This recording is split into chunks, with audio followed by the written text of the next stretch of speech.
గుంటూరు జిల్లా అనంతవరంలోని శ్రీ వెంకటేశ్వర గోశాలపై స్థానికులు హిందూ సంఘాలు ఆగ్రహం వ్యక్తం చేస్తున్నాయి. సుమారు 1000 ఆవులను ఎండలో కట్టేస్తున్నారని, కనీస సౌకర్యాలు లేకపోవడం వల్ల పదుల సంఖ్యలో చనిపోయాయని తెలిపారు. రాత్రి సమయంలో ఆవులను అమ్ముకుంటున్నారని ఆరోపిస్తున్నారు.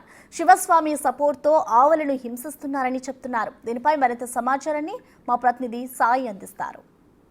అనంతవరం గ్రామంలో ఉన్నటువంటి గోశాల శ్రీ వెంకటేశ్వర గోశాలకు సంబంధించినటువంటి అంశంపైన స్థానికులు ఆందోళన వ్యక్తం చేస్తున్నారు. ఈ గోశాల నిర్వహణకు సంబంధించి ప్రస్తుతం చూడొచ్చు, కనీసం షెడ్ కూడా నిర్మాణం లేకుండా వేలాది ఆవుల్ని ఇక్కడికి తరలిస్తున్నారు. ఎక్కడెక్కడో పట్టుకున్న ఆవులన్నింటినీ కూడా ఇటు తీసుకొని వచ్చి ఇక్కడ పెట్టడం వల్ల తీవ్ర ఇబ్బందులు పడుతున్నాయనే విధంగా వాళ్ళు చెప్తున్నారు. రాత్రి సమయంలో ఇక్కడి నుంచి కంటైనర్ల ద్వారా ఆవులను కూడా తరలిస్తున్నట్లు కూడా వాళ్ళు చెప్తున్నారు. ప్రస్తుతం మనం చూడొచ్చు, ఈ ఒకదానిపై ఒకటి పెనుగులాడుకుంటూ వేలాది ఆవులు ఇక్కడ ఉన్నాయి, మధ్యలో ఎద్దులు కూడా ఉన్నాయి. వీటికి సంబంధించి ఒకళ్ళిద్దరు కాపర్లు ఉన్నప్పటికీ వాటిని కంట్రోల్ చేయడం కూడా కొంత కష్టమే. వీటన్నిటినీ పగల సమయంలో వెనకాల ఉన్నటువంటి గడ్డి తినడానికి తరలిస్తున్నాం అనే విధంగా వాళ్ళు చెప్తున్నటువంటి పరిస్థితి ఉంది. కానీ వీటికి ఫ్రీక్వెంట్గా ఫుడ్ వాటర్ లేవు. 3 రోజుల క్రితం ఆందోళన చేపట్టిన నేపథ్యంలోనే ఇక్కడ వాటర్ పెట్టారంటున్నారు. ప్రస్తుతం ఈ ఉన్నటువంటి ఆవుల్లో 3 ఆవులు కూడా చనిపోయినాయి అనే విధంగా చెప్తున్నారు. ఒక నల్లావు ఇప్పుడు ప్రస్తుతం చనిపోయి లోపల ఉంది, ఇంకోటి చనిపోవడానికి అంటే దానికి బాలేనటువంటి పరిస్థితుల్లో ఉంది, ఇంకోటి ఇక్కడ ఈ బ్రౌన్ కలర్ ఆవు కూడా దాని పరిస్థితి కూడా వాళ్ళు ఎక్కడి నుంచో తెచ్చారనే విధంగా చెప్తున్నారు. కానీ దాని పరిస్థితి కూడా బాలేనటువంటి పరిస్థితి ఉంది. అయితే ఇలా ఎండలో వీటన్నిటిని ఉంచడం, వాటి ఆరోగ్య పరిస్థితి బాగోపోవటం, రాత్రిపూట అమ్మటం లాంటివి చేస్తున్నారనే విధంగా చెప్తున్నారు. వాళ్ళు స్థానికులతో మాట్లాడతాం. అసలు ఏంటండి, ఎప్పటి నుంచి నడుస్తుంది ఏంటి? మీరు 3 సంవత్సరాలుగా ఈ శ్రీ వెంకటేశ్వర గోశాల పేరుతో ఇక్కడ వేరే అనే వ్యక్తి ఇక్కడ గోశాల జరుపుతున్నాడు. చూస్తున్నా చేసుకుంటున్నాడు, అతని పని ఏదో చేసుకుంటాడు, అతను పోతున్నాడు అనుకుంటే ఈ మధ్య ఎక్కువ ఆవులను తరలించుకొచ్చి ఇక్కడ దించుతున్నాడు. ఎక్కడెక్కడి నుంచి ఆవులు వస్తున్నాయి, అవి ఏం తొక్కుడు పడిపోయి ఉంటాయి. అవి తొక్కుడు పడిపోయి మన కళ్ళ ముందే వస్తున్నట్టు చచ్చిపోవడం, వీళ్ళు తరలించడం జరుగుతుంది. ఏందమ్మా నువ్వు ఇలా తీసుకు కరెక్ట్ కాదు కదా, మేత లేదు నీ దగ్గర, నీళ్ళు లేవు, నీకు ఈ గో సంరక్షణ పేరుతో ఇది తప్పు చేయటం కరెక్ట్ కాదంటే, నేను చేసేది సేవ నాకు తెలుసు, నువ్వు చెప్పేది నాకేంది, నాకు తెలియదు చేసుకునే సంగతి అని మా ఊళ్ళో ఒక అతను ఉన్నాడు, యాదవుల అబ్బాయి. వీళ్ళిద్దరు కలిసి గోసేవ పేరుతో మేత నీళ్లు లేనప్పుడు, సంరక్షణ లేనప్పుడు ఇక్కడ గోశాల ఎందుకని మేము అడుగుతున్నాం. ఈ వెంకటేశ్వర స్వామి సన్నిధిలో చచ్చిపోవటం 500 మీటర్లు కూడా దూరం లేదు, తీసుకెళ్ళి అక్కడ బూడ్చురావటం అన్నింటినీ. దీన్ని ఖండించవలసిందిగా అందరం అధికారులు మేము కోరుకుంటున్నాం. మీరు కంప్లైంట్ ఏమన్నా ఇచ్చారా అధికారులకి? 4 రోజులు జరుగుతుందండి ఇది. ఇతను మాట్లాడతలేదని రివర్స్ పైప్ వచ్చి నేను తాగొచ్చి గోల్ చేశానని చెప్పి నా మీద సృష్టించి ఇదంతా గోల్ చేశాడు. నేను పోయి సిఐ గారి దగ్గర కూర్చున్నా. సిఐ గారు వచ్చారు, విజిట్కి వచ్చారు. సిఐ గారు చూసి వాళ్ళని పిలిపించారు. ఇది కరెక్ట్ కాదమ్మా, ఒకసారి దీన్ని మీరు సరి చేసుకోండి, వాళ్ళు ఏం కోరుకుంటున్నారు మిమ్మల్ని అన్నాడు. వాళ్ళు నీళ్లు మేత షెల్టర్ కోరుకుంటున్నారు, ఏం కోరుకోవట్లేదు కదా మీ గురించి, దాన్ని చేయమని పంపించాడు. సాయంత్రం వచ్చేసరికి ఆవు చచ్చిపోయింది. అక్కడ ఊళ్ళో వాళ్ళు ఏదో ఒక 50 మంది పోగి గోలగోలు చేశారు. సాయంత్రం జీవీఆర్ స్వామిని పిలిపించి ఆవుకి పసుపు కుంకాలు వేపించి దండలు వేయించి దాన్ని సమాధి చేయించారు. శివశంకర్ ఎవరో దీనికి సంబంధించిన ఎవరో తాళాపాళమాన ఎవరినో తీసుకొచ్చారు. మరి అలాగే రోజు చేయాలి కదా, ఇక్కడ చచ్చిపోయిన ప్రతి ఆవుకి పసుపు కుంకాలు వేసి పూలు వేసి పోర్తాలి కదా. రాత్రి సమయంలో ఆవుల్ని తరలిస్తున్నారని కూడా అంటున్నారు. గతంలో జరిగింది, ఈ 10 రోజుల నుంచి అయితే మేము చూడలేదు. మరి తరలించకపోతే వేలాది ఆవులు వచ్చినాయి నా కళ్ళ ముందు ఇప్పటికి. అవన్నీ ఏమైనాయి ఇక్కడ? ఆ బుక్ చూపించమన్నాడు వచ్చి, నీకు చూపించాల్సిన అవసరం ఏముందని నా మీద తిరగబడ్డాడు.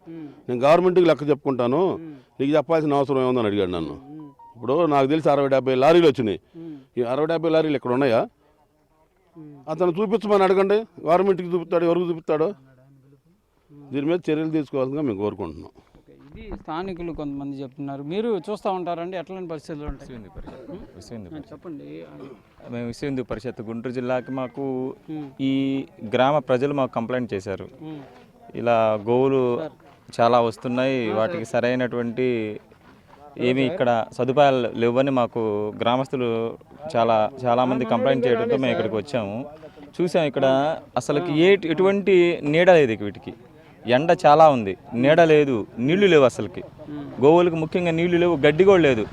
వాళ్ళని అడిగితే ఉదయం పూట తోలుకెళ్తారట, మళ్ళీ తీసుకొస్తారట, ఇక తర్వాత వదిలేస్తారట, తాళం వేసి వెళ్ళిపోతారట. అసలు దీనికి కనీసం వీటిని సంరక్షించే ఇది మినిమం కూడా లేదు ఇక్కడ. రాత్రిపూట ఎవరికాళ్ళు వెళ్ళిపోతారట, ఎవరికాడు వచ్చి తీసుకెళ్ళిపోయినా దీనికి ఇక్కడ రక్షణ అనేది లేదు అసలుకి. మళ్ళీ అంత మెయింటైన్ చేయలేనప్పుడు ఇట్లా ఇక్కడ తరలించడం దేనికి? అది కరెక్ట్ కాదు కదా. విశ్వ హిందూ పరిషత్ మేము వచ్చాం, దీన్ని మేము తీవ్రంగా ఖండిస్తున్నాం. ఇది ఇలా జరగకూడదు. గోవు అంటే మనకి దైవం. ఆ దైవాన్ని మనం ఇలా ఇప్పుడు నేను మా కళ్ళ ముందు 2 చనిపోయి ఉన్నాయి. పక్కన ఎక్కడే పక్కనే పూడ్చిపెడుతున్నారట. అంత దుర్వాసన వస్తుంటే ఊళ్ళో వాళ్ళు బాగా చనిపోతే ఫీల్ అవుతారు. చాలా ఇది మనకు అరిష్టం, చాలా సెంటిమెంట్తో కూడుకున్న విషయం ఇది. గోశాలలు ఎట్లా అసలు వీటికి ఏమన్నా ప్రాతిపాదిక ఉంటుందా? ఎట్లా ఏంటి వీటికి? మామూలుగా అయితే గోశాలలు మన గవర్నమెంట్ కొన్ని రన్ చేస్తుంది. ఆ రన్ చేసేవాడికి పూర్తిగా పర్మిషన్స్ ఉంటాయి. ఎన్ని వస్తున్నాయి, ఎన్ని పోతున్నాయి, మొత్తం లెక్క ఉంటుంది. మరి దీనికి అసలు లెక్కే ఉంది. దీనికి అసలు అన్ని చెట్ల మధ్యలో ఉంది. ఇది అసలు షెడ్ కాదు, అసలు కనీసం ఒక కంచె కూడా లేదు దీనికి. దీన్ని అసలు లెక్క పత్రం ఏం లేదు. అసలు ఎన్ని ఉన్నాయి, ఎన్ని పోతున్నాయి, అసలు ఏం లేదు. వీళ్ళు ఇక్కడ లోకల్లో వీళ్ళని విచారిస్తే 35,000కు 2 ఎద్దులు అమ్మారట. ఇప్పుడు ఒక ఆయన వచ్చాడు, ఆయనకు అద్దెకి ఇచ్చారట 10,000కి. అసలు బెత్తరపోతున్నాం మేము ఈ విషయాలు తెలుసుకొని. చేయలేనప్పుడు చేయొద్దు.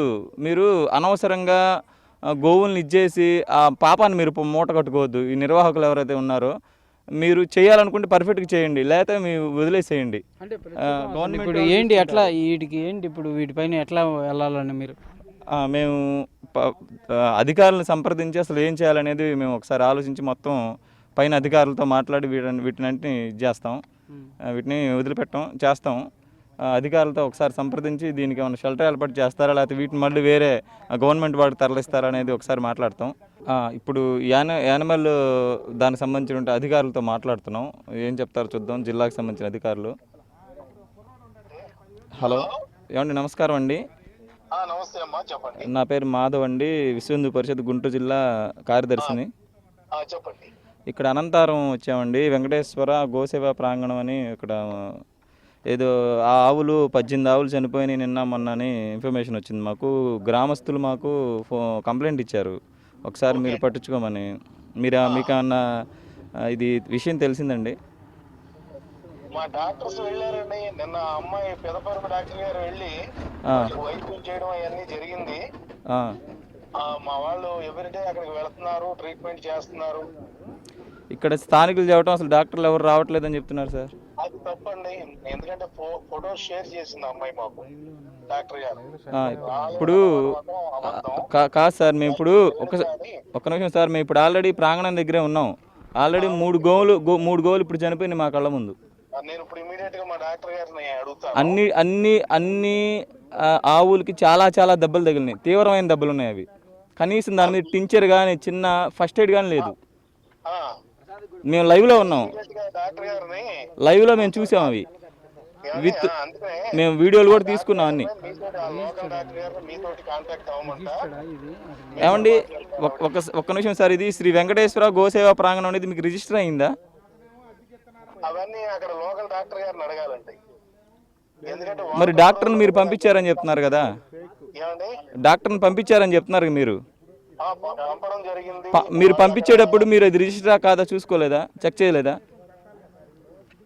మేము ఫస్ట్ ఎయిడ్ ట్రీట్మెంట్ దృష్టిలో ఆలోచిస్తాం. ఓకే, రిలీఫ్ కోసం అదే మిగతా వ్యవహారాలు చూస్తామండి. సార్ ఇక్కడ మీకు ఒకసారి కంప్లైంట్ ఇచ్చారో ఇవ్వలేదు, డాక్టర్ గారు చెప్పారో లేదో, కనీసం మినిమం షెడ్ లేదు వాటికి. కనీసం ఎంత ఎండున్నా సరే అంతే ఉండాలి, వానబడిన అంతే ఉండాలి. అసలు ఒక భద్రత అనేది వీటికి లేదు. నీళ్లు కనీసం మినిమం నీళ్లు కూడా లేవు, ఇక్కడ మేత లేదు. అవన్నీ మీకు ఇన్ఫార్మ్ చేశారా డాక్టర్ గారు? చాలా ఇబ్బందికర పరిస్థితిలో ఉన్నాయి సార్ ఆవులు, చాలా ఆవులు ఉన్నాయి ఇక్కడ. ఇప్పుడు ఇమీడియట్ గా నేను ఆ డాక్టర్ కాల్ చేసి నేను ఆమె దగ్గర నుంచి రిపోర్ట్ తీసుకుంటా. అంటే అలాగే మనకి స్థానిక ఈ సెక్రటరీ గారు, విలేజ్ సెక్రటరీ గారు వాళ్ళకు కూడా ఒకసారి చెప్పండి. అలాగే అదే కదా సార్, ఇక్కడ చనిపోయిన వాటిని తీసుకెళ్ళి పక్కనే ఇది చేస్తున్నారట. దానివల్ల కూడా గ్రామస్తులు చాలా భయాందోళనలోకి వెళ్తున్నారు. ఆ దుర్వాసన వస్తుందని బాగా ఇదవుతున్నారు. ఇదేదో అసిస్టెంట్ డైరెక్టర్ ని వీళ్ళందరినీ కూడా నేను అక్కడ పంపించి కొంచెం వీటి మీద యాక్షన్ తీసుకోండి సార్. డెఫినెట్లీ అలాగే అండి, అలాగే మాధవ్ గారు, అలాగే. ఓకేనండి, okay, thank you sir, thank you sir. Okay, ఇప్పుడు ఏంటి సార్ అసలు మీరు చెప్తున్నారు, వాళ్ళు ఏమో ట్రీట్మెంట్కి అంటున్నారు. ఇక్కడ పరిస్థితి చూస్తే అట్లా పరిస్థితి చాలా దయనీయంగా ఉంది. ఒకసారి మేము కూడా అధికారులతో మాట్లాడతాం, గట్టి యాక్షన్ తీసుకోకపోతే మటుకి ధర్నాకి దిగటం అనేది జరుగుతుంది. ఇప్పుడు గోవులు పైన అక్రమ రవాణా బాగా జరుగుతుంది మన టోల్ ప్లాజా మీదుగా. అసలుకి ఏదైనా మన ఆంధ్రప్రదేశ్ ప్రభుత్వం గట్టి చట్టాలు తీసుకోవాలి. ఆల్రెడీ గోవులకు సంబంధించి చాలా చట్టాలు అమల్లో ఉన్నాయి, కానీ ఎవరు పాటించట్లేదు. అదే మా హిందువుల దురదృష్టం. ఎవరూ పట్టించుకోవట్లేదు వీటి గురించి. చాలా సంఘాలు ప్రాణాలకు ఒడ్డి కాపాడుతున్నా కూడా ఫైనల్గా ఇలా వచ్చి వీటిని అక్రమంగా తరలించే పరిస్థితికి వచ్చింది. దాచిపెట్టుకున్న వాటిని కూడా తీసుకెళ్ళిపోతున్నారు. దీనికి అసలు ఏం లేదు, కంచె లేదు, ఏం లేదు. అసలు రాత్రి వచ్చి మొత్తం ఎత్తుకుపోయినా దిక్కుదేమన్నారు. అంతా అసలు ఈ పొలిటికల్ ఇన్ఫ్లుయెన్సా లేకపోతే ఏంటి? ప్రతి చోట ఇదే గోవులకు సంబంధించి మీరేమో పోరాటం చేస్తారు, మీలోనే 2 రకాలు గోరక్షకులు అంటారు, ఇంకోళ్ళు అంటారు. ఇదంతా ఏంటి? ఇదంతా అసలు ఇది చాలా పెద్ద మాఫియాలా తయారైంది. ఇప్పుడు ప్రజెంట్ గో అక్రమ రవాణా అనేది పెద్ద మాఫియాలా తయారైంది. దీనికి పోలీసులు కానీ మన ఆంధ్రప్రదేశ్ ప్రభుత్వం కానీ గట్టి చట్టాలు తీసుకొచ్చి గట్టిగా శిక్షలు అనేది గట్టిగా వేసి పట్టుకున్న వాటిని అమ్మటినే ఇచ్చేసిన. ఒక్కసారి మేము ఎప్పటి నుంచో గుంటూరు జిల్లాని మేము ఎప్పటి నుంచో అడుగుతున్నాం, మాకు కొంత ల్యాండ్ ఇచ్చి మాకు కొంత ఇస్తే మేము ఖచ్చితంగా గవర్నమెంట్ ఆధీనంలో మేము నడుపుతాం. గో సంరక్షణ చేయడానికి మేము సిద్ధంగా ఉన్నాం హిందూ సంఘాల తరపున. కొంత ల్యాండ్ ఇచ్చి మాకు చేస్తే వాటిని కుక్కలకేమో షెడ్లు ఇస్తామని చెప్తున్నారు. ఆవుల పరిస్థితి ఏమో ఇట్లా ఉంది. ఎట్లా ఇదంతా గవర్నమెంట్ కనీసం కోర్టులు కూడా కోర్టు పరిస్థితిలో అవును. ఇప్పుడు జంతు ప్రేములు చాలా మంది ఉన్నారు. కుక్కలను ముద్దులు పెట్టుకోండి, కుక్కలను ఎత్తుకోండి. కుక్కలు ఇది చాలా అసలు ఇంట్లో బెడ్రూమ్లో పెంచుకుంటున్నారు. గోమాత గోవుట పూర్వకాలంలో మనం స్పర్శ చేస్తేట గోవుకి అది వెళ్ళి మనకు తగిలిన ఔషధాన్ని తినొచ్చి పాలిస్తే ఆ పాల ద్వారా మన రోగాలు తగ్గుతాయట. అంత మహిమాన్వితమైనటువంటి ఆవు ఉన్నది ఆ గోమాత. దాన్ని మనం అసలుకి కనీసం ఒక ఇదిగా కూడా మనం పరిగణించలేకపోతున్నాం. చాలా దురదృష్టకరం. ఇది ప్రధానంగా వీళ్ళైతే తీవ్ర ఆవేదన వ్యక్తం చేస్తున్నారు. పరిస్థితి జేడీతో కూడా మాట్లాడారు, కంపల్సరీగా చర్యలు తీసుకుంటా ఉంటున్నారు. బిగ్ టీవీ దీనిని ఇనీషియల్గా కూడా తీసుకోవడం జరిగింది. వాళ్ళు ఈ ఆందోళనకు సంబంధించినటువంటి అంశాలు కానీ ఇవన్నీ కూడా ప్రస్తుతం జేడీతో మాట్లాడినటువంటి పరిస్థితి కూడా ఉంది. కాబట్టి మరి ఎలాంటి పరిస్థితి ఉంటుంది, వాళ్ళు నిజంగానే దీనిపైన చర్యలు తీసుకునేటటువంటి అవకాశాలు ఉంటాయా లేదా అని కూడా చూద్దాం. కెమెరామెన్ వలీతో సాయి శంకర్, అనంత.